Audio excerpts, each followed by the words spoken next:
On se retrouve pour un dernier petit tour du site. Dans cette vidéo, on va faire trois choses. La première, c'est qu'on va peaufiner les détails, par exemple le logo, les réseaux sociaux dans le pied de page, si ce n'est toujours pas fait. La deuxième chose, c'est qu'on va désactiver notre plugin de maintenance. Il ne faut pas oublier, si on l'a installé et si on a activé un mode maintenance, de le désactiver pour que le site soit en ligne et visible. Et puis on verra ensuite qu'est-ce qu'on fait une fois que ce site est visible. Alors première chose, si on a importé une démo, ou si on ne l'a toujours pas fait dans les premières vidéos, on se retrouve avec le logo de la démo en l'occurrence, et puis éventuellement aussi les réglages avec les réseaux sociaux dans le footer ici, dont on n'a pas forcément envie, ou alors on n'a pas envie d'avoir forcément tous les réseaux sociaux. On veut peut-être changer les options, soit en rajouter, soit en enlever, soit tout enlever, enfin bref.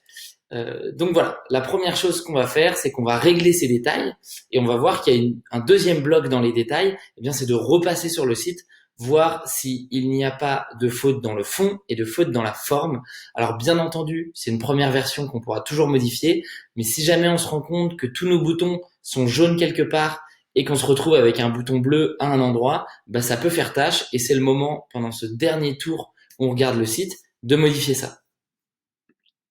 Alors déjà pour les détails, moi j'ai mon logo, donc ce que je vais faire c'est que je vais aller dans apparence personnalisée, puis je vais vous montrer une option intéressante qu'on n'avait pas regardé quand on était dans la zone personnalisée avant, c'est aux endroits où on peut agir grâce à cette interface personnalisée de l'apparence dans notre tableau de bord. De temps en temps il y a des petits crayons et il suffit de cliquer sur les petits crayons et ça nous amène au bon endroit pour changer ce qu'on voit à l'écran. Donc là, en l'occurrence, je vais retirer mon logo et je vais mettre, il s'est mis par défaut le logo de la boîte numérique que j'avais mis avant dans une première vidéo. Sauf que là, je vais le resélectionner parce que pour avoir la main complètement dessus et avec la largeur du logo, je vais jouer un peu avec. Puis je vais mettre, je vais mettre un quoi? Je vais mettre un 80. C'est plus rond. J'oublie pas de publier. Comme ça, c'est enregistré. J'irai voir juste après si ça fonctionne. Et puis là en bas, on voit aussi que dans le footer, je me retrouve avec des réseaux sociaux. Et moi, j'ai juste envie de garder LinkedIn, en l'occurrence, de mettre le LinkedIn de Pierre, mais pas le Facebook, ni le Twitter, ni la petite icône à droite qui signifie blogueur. C'est pour les plateformes de blogging. Voilà, moi, si j'ai un site internet, mon blog, il est sur mon site, donc j'ai pas de blogueur. Alors, là, je vais essayer d'enlever et je ne vois que ça ne fonctionne pas. Ça peut arriver dans la zone personnalisée. Pourquoi? Parce que de temps en temps, là par exemple, c'est un module complémentaire, c'est un module d'Astra et c'est pas un widget qui était là par défaut. Et donc, de temps en temps, il peut y avoir des problèmes de synchronisation. Ça arrive avec tous les thèmes, avec toutes les extensions. C'est quelque chose qui peut arriver. Je vois que là, j'ai fait une modification et ça n'a rien changé en live et j'ai même pas d'option pour publier. C'est-à-dire que ça me fait rien. Dans ce cas, je panique pas. Je vais tout simplement, là je vois que c'est section 2 de pied de page et je vais tout simplement aller dans la zone de widget pour modifier ça. Donc je quitte ici et je vais vous montrer tout de suite. Je vais aller dans apparence, donc je vais pas dans personnaliser mais dans widget dans mon menu. Et là, j'ai regardé la section où ça ne fonctionnait pas. Moi, c'était la section 2 de pied de page. Je clique, je vais dans les réseaux sociaux et là je vois, si je clique dessus, là j'ai LinkedIn, donc je peux aller prendre le LinkedIn de Pierre. Qu'est-ce que ça me met? Tac. Voilà, je le prends, copier, coller, je vais le mettre ici, le lien. Je peux même mettre, si j'ai envie, que ça ouvre dans une nouvelle page, comme ça, vous savez, c'est ce que j'avais expliqué dans une autre vidéo. Ça va me permettre de faire en sorte que quelqu'un qui clique sur mon LinkedIn, ça lui ouvre une nouvelle page et ça reste sur mon site si la personne était relativement intéressée. Donc ça, je vais le garder, puis tous les autres, je vais les enlever.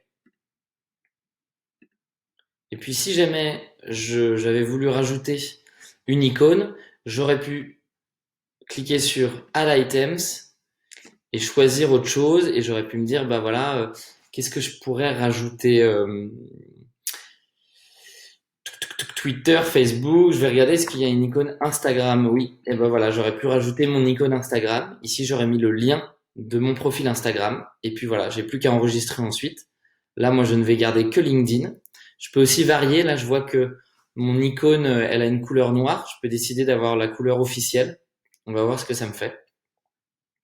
Je clique sur enregistrer et je vais voir si déjà ça a bien été enregistré. Ok, je vois que mon logo a changé. C'est ce qui me va. Et puis ici, je vois que j'ai LinkedIn avec la couleur officielle. Moi, je vais remettre en noir par souci de sobriété, je préfère, mais j'aurais pu décider de garder la couleur officielle du logo LinkedIn. Donc, je vais remettre Custom Colors. Ça m'a remis les paramètres que j'avais avant en noir. Je vais fermer ça et revérifier que ça fonctionne bien. Ok, voilà, donc là, on est bon pour les petits détails que la démo nous avait importés. Et on peut s'attaquer au deuxième bloc, j'ai envie de dire, des petits détails, donc de ce premier sujet de la vidéo sur les trois. Eh bien, ça peut être les incohérences, que ça soit aussi bien, je vous l'ai dit, sur le fond, donc c'est-à-dire qu'est-ce que je raconte. En fait, il faut tout simplement se relire. Qu'est-ce que je raconte? Est-ce qu'il y a des incohérences, etc.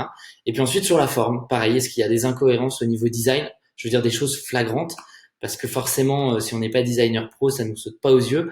Mais il faut essayer d'user de bon sens et de se dire, ok, bah là, si tout est sous ce format, eh bien, si j'ai quelque chose qui est censé être pareil, mais qui n'apparaît pas de la même façon, peut-être qu'il faut que je le remodifie. Donc, moi, je vais pas refaire le tour du site en entier parce que ça serait trop long et ça serait trop ennuyeux pour vous qui regardez la vidéo, mais vous avez compris l'idée. La deuxième chose et le deuxième sujet à aborder, c'est maintenant qu'on a peaufiné les détails de notre site, eh bien, si on a activé un plugin, peut-être que tout le monde ne l'a pas fait, de maintenance, on a toujours ce message. Le mode maintenance est actif. N'oubliez pas de le désactiver dès que vous avez terminé. Et donc, je vais cliquer sur désactiver. Là, ça me met automatiquement sur activer les paramètres. On n'oublie pas, là, on est sur le module, pardon, sur l'extension de maintenance. Donc, si je mets activer, ça veut dire que ça va activer le mode maintenance. Donc, il faut que je désactive ce mode pour que mon site soit visible. Voilà. Donc là, normalement, c'est bon et je vais plus avoir de petite alerte. Alors, attention, parce que si vous voulez vérifier que votre site est bien en ligne et bien visible par d'autres personnes, si vous vous connectez comme ça ne va rien changer. Pourquoi? Parce que vous étiez connecté, donc votre site était visible, mais uniquement par vous. Ce qu'il faut faire, c'est aller sur un onglet privé, ouvrir une fenêtre privée de votre ordinateur. Donc, si vous avez Google Chrome, bah, vous ouvrez un nouvel onglet privé avec Google Chrome. Et là, vous tapez votre site internet. Ou bien vous vous déconnectez. Ici, tac, vous allez là, me déconnecter. Alors, c'est caché derrière la bulle. Si je la descends, voilà, se déconnecter. Alors là, je vais regarder ce que ça fait. Donc, ça me met ici, c'est normal. Ok, et là, vous voyez, je suis pas connecté parce que j'ai plus le bandeau en haut.